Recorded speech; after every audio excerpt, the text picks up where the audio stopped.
I remember the day clearly. It was a typical Thursday evening, and the aroma of roasted chicken filled our small kitchen. I, Emma, sat at the dining table, watching my two daughters, Lily and Sophie, play with their dolls. The news I held within me bubbled like a secret spring, eager to burst forth. "Richard," I began, my voice trembling slightly with excitement, "I have something to tell you." He looked up from his newspaper, his eyes meeting mine. I took a deep breath. I'm pregnant again. For a moment there was silence. I expected joy, perhaps a smile or a hug, but Richard's reaction was different. His eyes narrowed thoughtfully, and then with a measured tone he said, "I hope it's a boy this time." His words hung in the air, heavy and unsettling. I tried to laugh it off. "As long as it's healthy, right?" Richard didn't return my smile. Instead, he leaned forward, his hand resting on my belly. "We need a son, Emma. Someone to carry on the family name. Make sure it's a boy." His words stung and felt a cold shiver run down my spine. Our daughters, oblivious to the conversation, continued playing, their laughter a stark contrast to the growing tension. In the weeks that followed, Richard's obsession with having a son became increasingly apparent. He would often bring up the topic, his tone laced with a mixture of hope and demand. "We'll find out the gender soon, right? Make sure to check during your next appointment." I tried to maintain a sense of normalcy, reassuring myself that his fixation was just a phase. But deep down, a seed of unease had been planted. The joyful anticipation I once felt was now tainted with a gnawing anxiety. What if it wasn't a boy? Would he be disappointed? Angry? The day of the gender reveal appointment arrived. I lay on the examination table, the cold gel spreading across my belly, and watched the ultrasound screen with a mixture of fear and hope. "Congratulations, Emma," the doctor smiled. "It's a girl." A girl. My heart sank not out of disappointment, but out of dread for Richard's reaction. I practiced my smile in the car mirror on the way home, rehearsing a cheerful announcement. But nothing could have prepared me for what was to come. When I told Richard, his face darkened, his hands balling into fists. "What, another girl? Why can't you give me a boy?" His words cut through me like a knife. "I can't control that, Richard. Why does it matter so much?" "You're useless," he spat out. "A boy is essential for our future, for taking care of us in our old age. Girls, they just get married and leave." I stood there, stunned. This was not the man I married. This was someone else, someone cruel and unrecognizable. "You think of our children as tools for your old age?" My voice trembled with a mix of anger and disbelief. "Of course," Richard retorted. "That's what they're for, and a girl won't do." The conversation spiraled into a blur of accusations and bitter words. I watched, heartbroken, as the man I loved transformed into a stranger, his words revealing a side of him I never knew existed. That night, as I lay in bed, listening to the soft breathing of Lily and Sophie in the next room, a decision formed in my heart. I couldn't let my daughters grow up in the shadow of their father's resentment. I couldn't bring another child into this toxic environment. I had to protect them, even if it meant standing alone against the man who had once been my partner, my confidant, my love. The next morning, I woke up to a cold and silent house. Richard had left early, without a word. The chasm between us had widened, and I knew, deep down, that our family would never be the same again. In the weeks that followed, the atmosphere in our home grew increasingly tense. Richard's disappointment over having another girl seemed to consume him, casting a dark shadow over our once happy family life. His interactions with me became curt and cold, and he began to distance himself from Lily and Sophie, our two little girls who once adored their father. One evening, as I was setting the table for dinner, Richard walked in, his eyes devoid of the warmth I once knew. "When is your next doctor's appointment?" he asked, his voice devoid of interest. "In 2 weeks," I replied, trying to keep my voice steady. "But Richard, why does the gender matter so much to you?" He scoffed. "You wouldn't understand. It's about our future, our legacy. A son is different." I watched him, feeling a growing sense of alienation. "But our daughters are our future too," I countered, my voice laced with emotion. "They are just as important." Richard didn't even look at me. Daughters are temporary members of a family. A son is permanent. He carries on the name, the lineage. I felt a pang of hurt, not just for myself, but for our daughters who were innocent in all this. "So our daughters mean nothing to you?" He shrugged, a gesture so casual yet so cutting. They will leave us one day. They are not the same. That night, I lay awake long after Richard's steady breathing signaled his descent into sleep. His words echoed in my mind, a constant, painful reminder of the chasm that had opened up between us. I thought of Lily and Sophie, so full of life and joy, unaware of the disdain their father held for them simply because of their gender. The following day, as I watched Lily help Sophie with her puzzle, their laughter filling the room, a deep sense of protectiveness washed over me. I realized then that, no matter what, I had to shield them from Richard's toxic mindset. They deserved to grow up knowing they were loved and valued, irrespective of their gender. But as the days passed, Richard's behavior worsened. He started coming home late, avoiding spending time with us. When he was home, his interactions with the girls were cold and distant, a stark contrast to the loving father he once was. One evening, as I was putting the girls to bed, Sophie looked up at me with her big, innocent eyes. "Mommy, why doesn't Daddy play with us anymore? Doesn't he love us?" Her words were like a dagger to my heart. I hugged her tightly, fighting back tears. "Of course he loves you, he's just busy with work." But even as I said it, I knew it was a lie. Richard's absence wasn't just physical, it was emotional. He had withdrawn into a world where only a son had a place, and in doing so, he had abandoned his daughters. The realization hit me hard. The man I married, the father of my children, was lost to us. And in his place was a stranger, consumed by archaic beliefs and a selfish desire for a male heir. As the days turned into weeks and the weeks into months, I knew that the happy family life we once had was irrevocably shattered. The man I loved was gone, replaced by a shadow of bitterness and regret. And as I watched my daughters play, their laughter a balm to my aching heart, I made a silent vow. I would protect them, no matter the cost. I would be the shield against their father's coldness. They would grow up knowing they were loved, valued, and cherished, not for their gender, but for the beautiful individuals they were. The strain in our household grew thicker with each passing day, like a heavy fog that refused to lift. Richard's disdain for our family's situation had turned him into a shadow of the man I once knew and loved. His interactions with me and the girls became increasingly sparse and cold, as if he couldn't bear the sight of us. One evening, as I was cleaning up after dinner, with Lily and Sophie playing quietly in the living room, Richard walked in, his face etched with frustration and bitterness.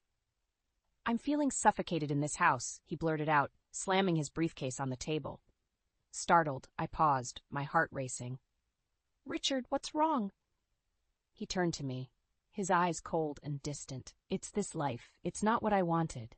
I wanted a son, Emma, someone to carry on my name. Instead, I'm stuck in this endless cycle of monotony." I felt a surge of anger and hurt, but I tried to keep my voice calm. "Our daughters are a blessing, Richard. How can you be so blind to that?" "They're not what I need." His voice rose, filled with a venom that I had never heard before. "I need a son, Emma. I can't be tied down by a house full of women." His words hung in the air, heavy and suffocating. I struggled to comprehend the depth of his selfishness, the utter disregard for the family we had built together. "So, what are you saying?" I asked, my voice barely a whisper. "I don't know. Maybe I need a break from all this. Maybe I need something else." He avoided my gaze, his hands trembling slightly. "Something else? What does that mean, Richard?" I pressed, my heart pounding in my chest. He didn't answer, instead turning away, his shoulders slumped in defeat. The silence that followed was deafening, broken only by the innocent laughter of Lily and Sophie in the other room. That night, as I lay in bed, Richard's words replayed in my mind. The man I had married, the father of my children, seemed like a stranger to me now. His obsession with having a son had poisoned everything, leaving behind a trail of bitterness and regret. I realized then that I had to make a decision. For the sake of my daughters, for my own sanity, I couldn't let this continue. I couldn't let Richard's toxic beliefs destroy the little happiness we had left. The next morning, as I made breakfast, my mind was made up.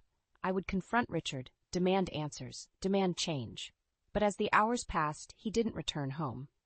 His side of the bed remained untouched, his usual morning routine abandoned. Panic set in as the day turned into evening, and there was still no sign of Richard. I called his office, his friends, anyone who might know where he was, but no one had any answers. It wasn't until late that night that he finally returned, his eyes red and his steps unsteady. "Where have you been?" I asked, relief and anger battling within me. "I needed time to think," he slurred, his words tinged with alcohol. "To think, while I was here worried sick?" I couldn't hide my frustration. Richard stumbled past me, ignoring my questions. "I need to sleep," he muttered, heading towards the bedroom. I followed him, my heart racing with a mixture of fear and anger. "Richard, we need to talk. You can't keep doing this to us." He turned to me, his eyes cold and distant. "There's nothing to talk about, Emma. I've made up my mind." His words sent a chill down my spine. "Made up your mind about what?" Richard's next words were like a blow to my chest. "I wanted a divorce." The room spun around me and I struggled to catch my breath. A divorce? But why? What about us? What about our children? He shrugged, a gesture so devoid of emotion it was almost robotic. "I can't live like this anymore. I need a son, Emma, and you can't give me that." I stared at him, disbelief and despair washing over me. This was it. The end of our marriage, the end of the life we had built together. As he walked away, leaving me standing alone in the dark, the reality of our situation hit me. Richard had chosen his obsession over his family, and there was nothing I could do to change that. The days that followed were a blur of tears and heartache. I tried to shield Lily and Sophie from the worst of it, but they could sense the change in the air. The laughter and joy that once filled our home were replaced by a heavy silence, a constant reminder of what we had lost. As I watched my daughters play, their innocent faces a stark contrast to the pain in my heart, I knew that I had to be strong for them. I had to find a way to move forward, to build a new life for us, a life free from Richard's shadow. But deep down, a fire of anger and betrayal burned within me. Richard had abandoned us, discarded us like we meant nothing to him, and for that, he would pay. In the days following Richard's declaration of wanting a divorce, our home became a battleground of silent tension and unspoken regrets. The man who once filled our lives with laughter and love was now a stranger, his presence a constant reminder of the shattered dreams and broken promises. As I tried to come to terms with the looming divorce, Richard's behavior became even more unbearable. He started treating the girls with a cold indifference that was worse than anger. They, too, could sense the change. Lily, the older one, would often ask me in her soft voice, "Mommy, why is Daddy so angry all the time?" One fateful evening, Richard arrived home with an air of finality. He tossed a stack of papers onto the kitchen table, his face set in a grim line. "Here," he said, his voice devoid of emotion. "I've filed for divorce. Sign these." Stunned, I picked up the papers, my hands trembling. "Divorce papers? Just like that?" Richard leaned against the doorframe, his eyes cold and distant. "Yes, just like that. I can't stay in this marriage any longer. I need a fresh start." "A fresh start?" I echoed, disbelief lacing my voice. "What about us? What about our daughters?" He shrugged, a gesture that cut me deeper than any words could. "They'll be fine. They have you." I stared at him, trying to comprehend the depth of his selfishness. "And what about me? What about the life we built together?" Richard's response was callous, his words slicing through the last thread of hope I had clung to. "That life ended the moment you failed to give me a son. I've moved on, Emma, and you should too." The pain of his words was like a physical blow, leaving me breathless and reeling. But it was his next revelation that turned my pain into a seething anger.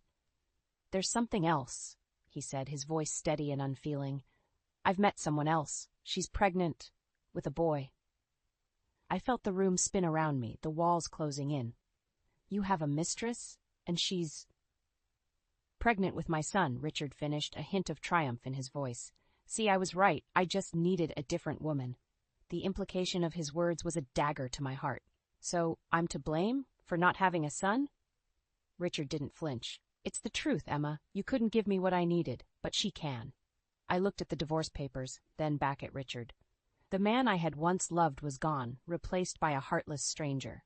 In that moment, something within me snapped. The pain and hurt gave way to a burning anger, a desire for retribution. "You want your divorce? Fine, but this isn't the end, Richard. You'll regret this. I'll make sure of it." His eyes narrowed. "Is that a threat?" "No," I said, my voice steady with newfound resolve. "It's a promise."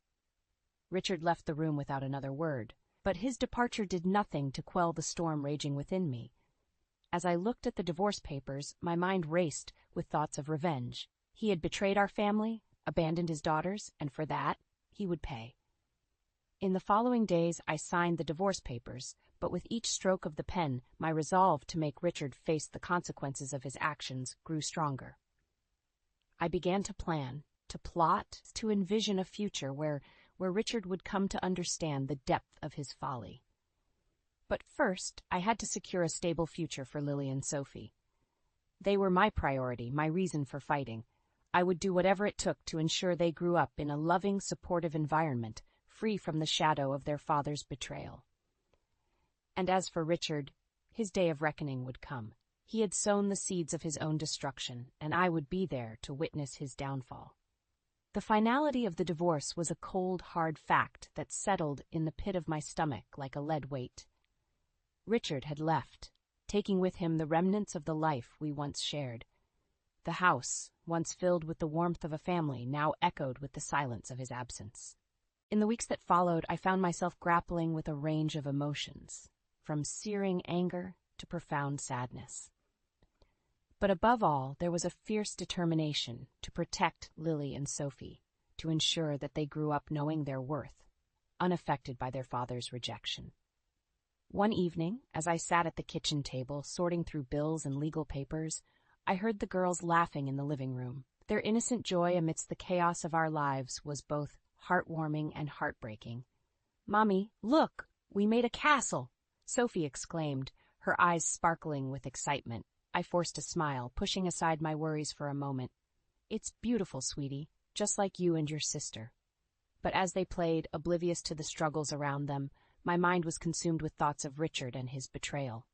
The pain of his departure was still raw, a wound that refused to heal. It was during one of these dark evenings that I received a call that would set the wheels of revenge in motion. The caller was Richard's mother, my former mother-in-law, whom I had always respected and admired.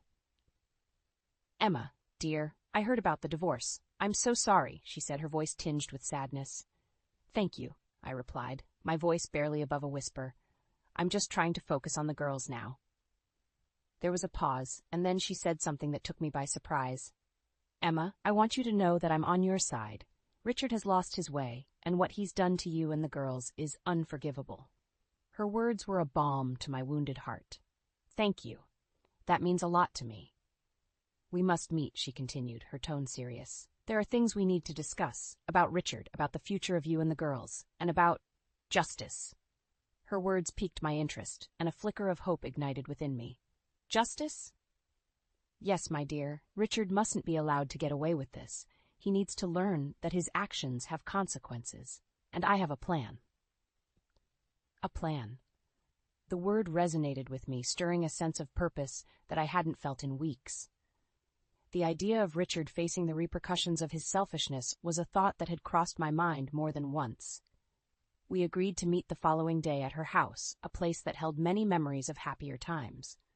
As I hung up the phone, a mix of apprehension and determination settled over me. This was the beginning of a new chapter, one where I wasn't just a victim of Richard's cruelty, but an active participant in his downfall. The next day, as I sat in my former mother-in-law's living room, she laid out her plan. It was meticulous and bold, targeting Richard's finances and his reputation. It was a plan that required patience and precision, but one that promised to deliver the justice we both sought. As I listened, I felt a surge of empowerment. This was more than just revenge. It was a fight for dignity, for recognition of the pain Richard had caused. And with his own mother as my ally, the plan had a weight and legitimacy that I couldn't have achieved alone. "Are you with me, Emma?" she asked, her eyes searching mine for commitment. I nodded, a sense of resolve coursing through me. "Yes, I'm with you. For my girls, for myself, and for all the pain he's caused. Richard will regret the day he decided to abandon his family." And so our plan was set in motion, a plan to make Richard understand the magnitude of his mistakes, to make him feel a fraction of the pain he had inflicted upon us. It was a path fraught with risks, but one I was willing to take for the sake of my daughters and the justice we deserved. Richard, in his arrogance and selfishness, had underestimated the strength of the women he had wronged. But he would soon learn that our resilience and resolve were forces to be reckoned with. The days turned into weeks as our plans slowly took shape. Each step was calculated, each move deliberate. Richard's mother, whom I had come to see as an ally, was a mastermind in her own right. Her plan was not just about financial ruin, but also about exposing Richard's true character to those who still held him in high regard. It was during a routine visit to the pediatrician with Lily and Sophie that fate decided to twist the knife a little deeper. As we sat in the crowded waiting room, my eyes absent-mindedly scanning the faces around us, a familiar figure walked in. It was Richard, and he wasn't alone. Beside him was a young woman, visibly pregnant, her hand resting gently on her belly. There was no mistaking her identity. This was the woman Richard had left us for, the bearer of the son he so desperately wanted. My heart pounded in my chest as I watched them approach the receptionist. Richard's eyes were fixed on the floor, avoiding the glances of those around him. It was clear he hadn't noticed us yet. Lily tugged at my sleeve, her voice a whisper. "Mommy, isn't that Daddy?" Before I could respond, Richard's gaze finally met mine. The recognition in his eyes was immediate, followed by a flash of something akin to panic. "Emma," he stammered, his composure faltering. The woman beside him looked between us, confusion written on her face. "Richard," I said, my voice steady despite the turmoil inside me. "This is a surprise." The pregnant woman, sensing the tension, spoke up. "I'm Mia," she said, extending a hand which I didn't take. "You must be Emma. Richard has told me so much about you." Her words stung, but I refused to let it show. "I'm sure he has." Richard cleared his throat, attempting to regain his usual arrogance. "Emma, let's not make a scene. It's not the place." "Oh, I agree," I replied coolly. "Making scenes is more your forte, isn't it, Richard?" He bristled at the remark, but before he could respond, Mia intervened. "Richard, maybe we should go somewhere else to talk." "No," Richard said, his voice firm. "We have an appointment. We're not going anywhere." The tension was palpable, and I could feel the curious eyes of the other patients on us. In that moment, I realized this encounter was more than just an awkward run-in. It was an opportunity. "Congratulations on the baby," I said, turning to Mia. "How Richard must be thrilled. After all, he always wanted a son." Mia smiled, a touch of pride in her eyes. "Yes, he's very excited." I looked back at Richard, my gaze unwavering. "I'm sure he is, just as he was excited when each of our daughters was born. Right, Richard?" Richard's face flushed, a mix of anger and embarrassment. "That's different," he muttered. "Different how?" I pressed. "Because they're girls? Because they don't carry your precious family name?" Mia's smile faltered, her eyes darting between Richard and me. It was clear she was beginning to understand the situation she had stepped into. "Emma, you're being unreasonable," Richard snapped, his facade of control slipping.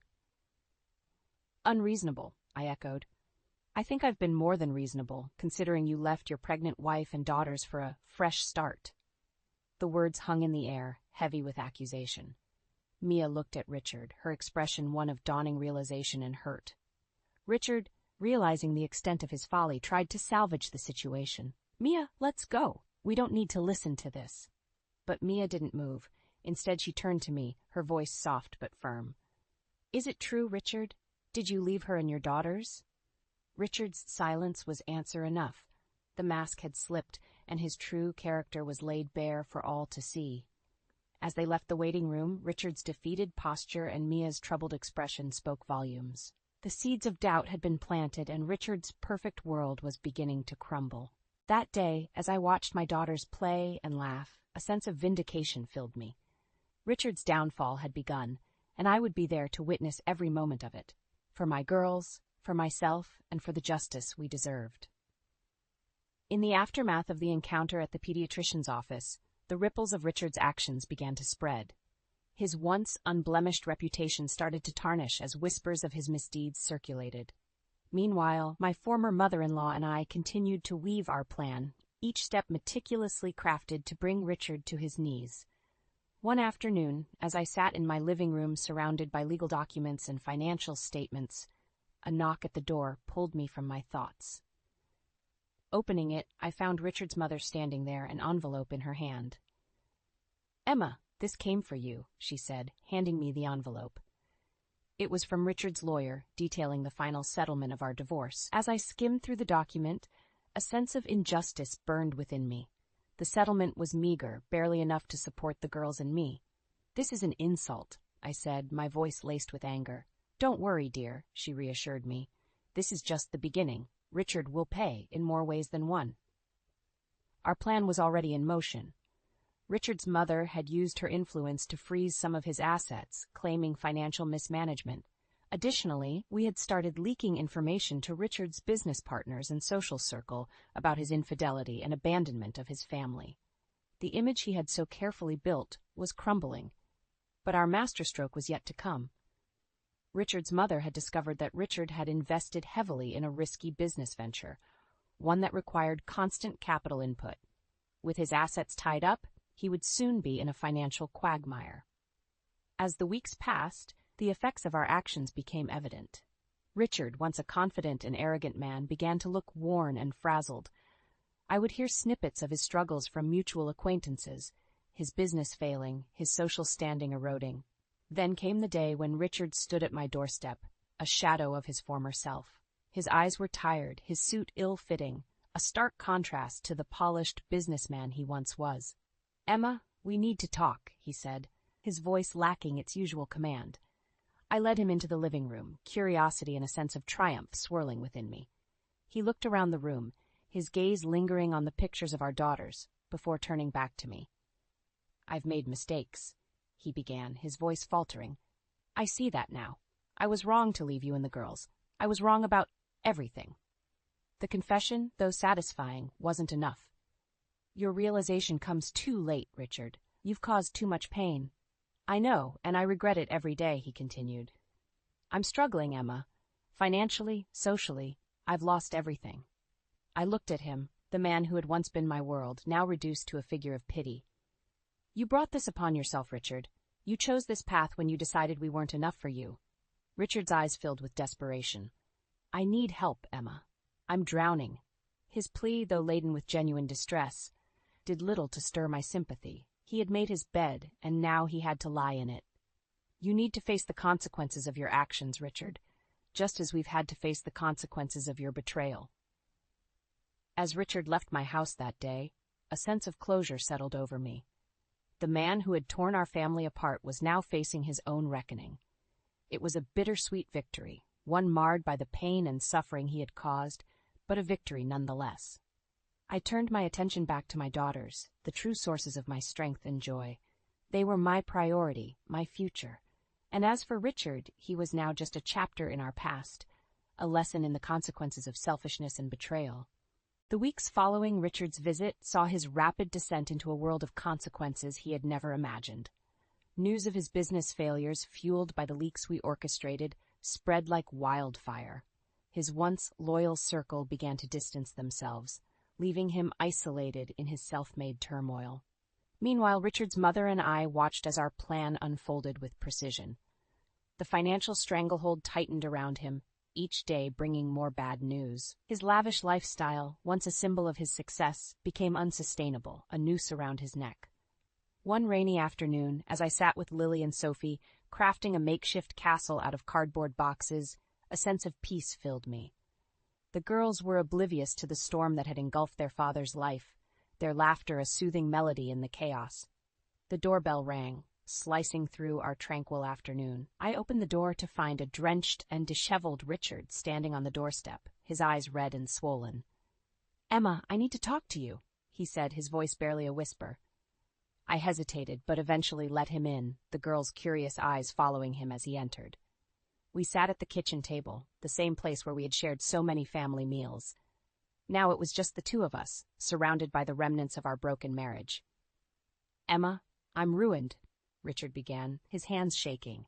"The business is gone, my assets are frozen, and my friends have turned their backs on me." His words held a note of desperation, a man clutching at straws. I never thought it would come to this. I thought I could have it all, a son, a new life, but I was wrong. I listened, my emotions a complex web of satisfaction and sadness. "You made your choices, Richard, and every choice has its consequences." He nodded, a tear trailing down his cheek. "I see that now, but it's not just me. Mia, she's left me too. Took the baby and left. She said she couldn't be with a man who had nothing." The irony of his situation wasn't lost on me. The woman he had left us for had abandoned him at his lowest. "I'm sorry, Richard, but I can't help you," I said, my voice firm. "You need to face the consequences of your actions just as we have." Richard looked at me, a mix of regret and realization in his eyes. "I was a fool, Emma. I lost the most important things in my life for a fantasy. I'm sorry. Sorry for all the pain I've caused you and the girls." His apology, though sincere, came too late. The damage was done, the scars too deep to heal. As he left, a broken man, I closed the door behind him, feeling a chapter of my life closing with it. Richard's downfall was a testament to his selfishness and betrayal, a lesson in the price of arrogance. I turned back to my daughters, their smiles bringing warmth to my heart. They were my world, my reason for everything. Together, we would build a new life, one filled with love, laughter, and the strength that comes from overcoming adversity. Richard's downfall was his own doing, a path he had chosen. But for us, it was a new beginning, a chance to rise from the ashes of our past and embrace a future filled with hope. In the wake of Richard's downfall, a sense of calm settled over our home. The storm had passed, leaving in its wake a newfound strength and resilience. Richard, once a towering figure in our lives, had become a distant memory, a shadow of his former self. One afternoon, as I sat in the park watching Lily and Sophie play, my thoughts drifted to the journey we had been on. The pain of betrayal, the struggle for justice, and the sweet taste of retribution. It had been a tumultuous journey, but one that had brought us to a place of peace and understanding. As the girls laughed and chased each other around the playground, a familiar figure approached. It was Richard's mother, her eyes soft with kindness. "Emma, how are you and the girls doing?" she asked, sitting beside me on the bench. "We're doing well," I replied, my gaze following Lily and Sophie. "We've found our peace, thanks to you." She smiled, a hint of sadness in her eyes. "I'm glad I could help. What Richard did was unforgivable. He needed to learn the consequences of his actions." I nodded, reflecting on how Richard's mother had stood by us, supporting our cause against her own son. He certainly learned them. I heard he's been trying to rebuild his life, but it's not been easy. "Yes, he has a long road ahead," she said, her voice tinged with regret. "But he chose that path. Hopefully he learns from it." We sat in silence for a moment, watching the children play. The simplicity of their joy was a stark contrast to the complexity of adult lives. "I often wonder about Mia and the baby," I said, breaking the silence. "Last I heard, they were living with her parents. Mia is trying to put her life back together too," she replied. "It's strange how life turns out," I mused. "The choices we make, the paths we take." "Indeed," she agreed. "But you, Emma, you've shown incredible strength. You protected your daughters, stood up for yourself. You should be proud." I looked at her, gratitude filling my heart. I couldn't have done it without your help. As we watched Lily and Sophie play, I realized that this was what truly mattered. The laughter of my children, the love we shared, the future we would build together. We had weathered the storm and emerged stronger. Richard's downfall, while a necessary part of our journey, was now just a chapter in our past. Our focus was on the future, on healing and growing as a family. The path ahead was uncertain, but one thing was clear. We would face it together, with love, resilience, and the knowledge that we could overcome any obstacle. As the sun began to set, casting a warm glow over the playground, I felt a sense of hope. A hope for new beginnings, for brighter days, and for the endless possibilities that lay ahead. In the end, it wasn't just about revenge or justice. It was about finding our way back to happiness, about writing our own story, one filled with love, strength, and the unbreakable bond of family.